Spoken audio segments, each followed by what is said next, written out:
¿Cómo están? Soy el doctor Jorge de Casanova, pastor por muchos años de varias iglesias, tanto en el Perú como aquí en los Estados Unidos. Bueno, estaba chequeando mis notas de hace algún tiempo y me di cuenta de algo que me pareció a mí interesante y que quisiera compartir con ustedes.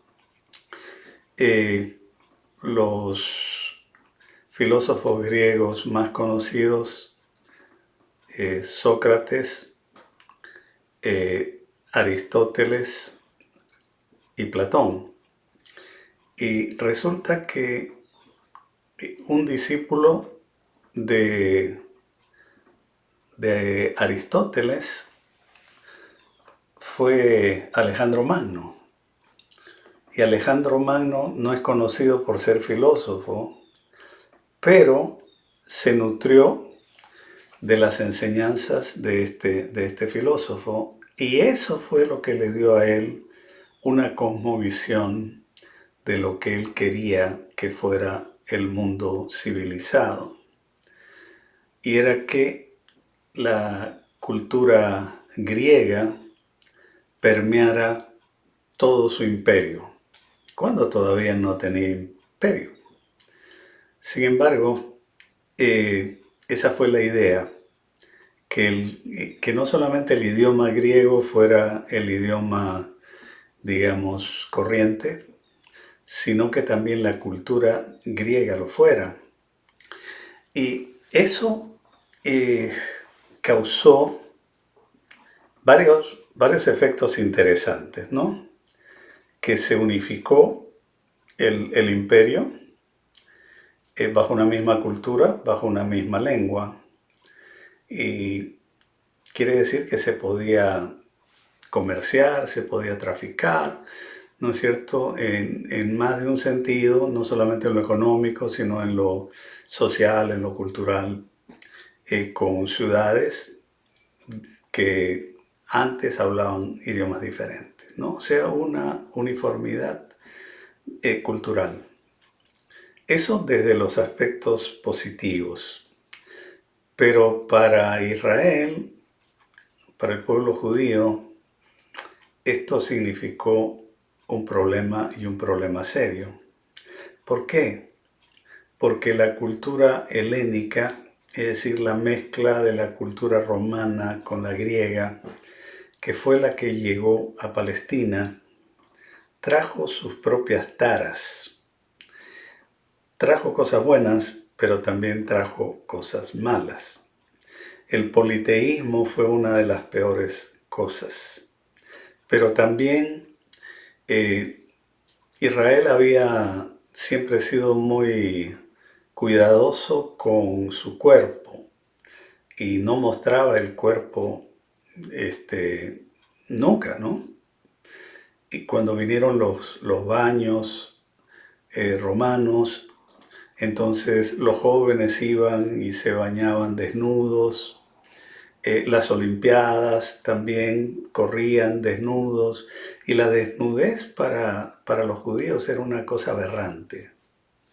Y entonces hubo un clash, ¿no es cierto? Hubo un impacto frontal entre aquellos judíos helenizantes, es decir, aquellos que aceptaban la cultura greco-romana o helénica, y aquellos que estaban empeñados en conservar su identidad cultural y religiosa.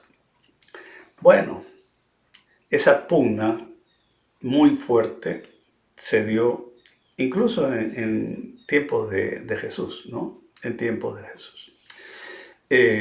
Causó, antes de eso, causó que empezaran unas guerras de guerrillas entre Malaquías y Mateo, lo que se llama los 400 años de silencio. Yo escuchaba a un rabino decir que no es que hubo 400 años de silencio, porque pasaron muchas cosas. Sí, efectivamente pasaron muchas cosas, pero cuando uno dice 400 años de silencio, se está refiriendo a 400 años donde Dios no se reveló, donde Dios no levantó profetas. A eso se refiere, pero rabino no lo entendió así. Bueno, resulta de que eh, empezó una guerra de guerrillas en el pueblo de Modín, en la Palestina, porque se quiso imponer más o menos a la fuerza el, la religión del dios Zeus. Y un grupo, principalmente eh, un líder, un sacerdote, agarró y Matatías se llamaba, y cuando se les presionó para que sacaran todos sus cultos al Dios verdadero para poner a Zeus, él agarró una espada y mató al edecán, al mensajero, y mató a un judío que estaba aceptando sin dudas ni murmuraciones, estaba aceptando ese tipo de arreglo y dejar el culto a Jehová y abrazar el culto idolátrico a Zeus. ¿No? Entonces, esas se llaman las guerras de los macabeos, ¿no? Y los macabeos llegaron hasta el tiempo incluso de Jesús, ¿no? El asunto es este. Uno dice, bueno, esa es una cuestión histórica, pues ya pasó y todo lo demás, ¿no? Pero no ha pasado. Y les digo que no ha pasado porque así como en esos tiempos había un esfuerzo de meter enseñanzas idolátricas al culto de Jehová, hoy día existe algo muy parecido, ¿no? Algo muy parecido. Hay intenciones de ir distorsionando el culto a Jesús mediante una serie de doctrinas y prácticas que muchas iglesias están adoptando, ¿no? Por ejemplo, ¿no? Por ejemplo, música que uno a veces entra a una iglesia, no sabe si está en un nightclub o si está en la iglesia, ¿no? Con las luces y las cosas, ¿no es cierto? Y yo digo, no, eso no está bien, porque la casa de Dios merece respeto, merece reverencia. Pero no es solamente esas prácticas, pero también cuestiones doctrinales, ¿no? Como la de la prosperidad, ¿no? La de la prosperidad que básicamente te dice, tú eres pobre porque te da la gana, ¿no? Pero si tú dieras más a la iglesia, pues Dios te bendeciría más y cosas por el estilo.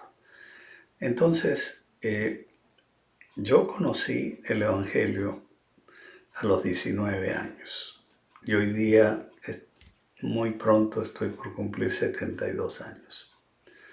Y yo he tenido en mi vida, he tenido la oportunidad de ver esos cambios. Y no es que hayan sido cambios agradables, no lo han sido, en lo absoluto. Han sido distorsiones de las verdades bíblicas, distorsiones de las prácticas bíblicas.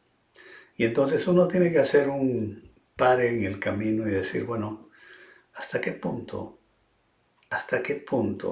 la iglesia a la que voy se va acercando o alejando de lo que ha sido la práctica de la iglesia evangélica a través de los siglos. Y si hacemos ese análisis, nos vamos a dar cuenta que estamos muy lejos de lo que ha sido la iglesia en el pasado.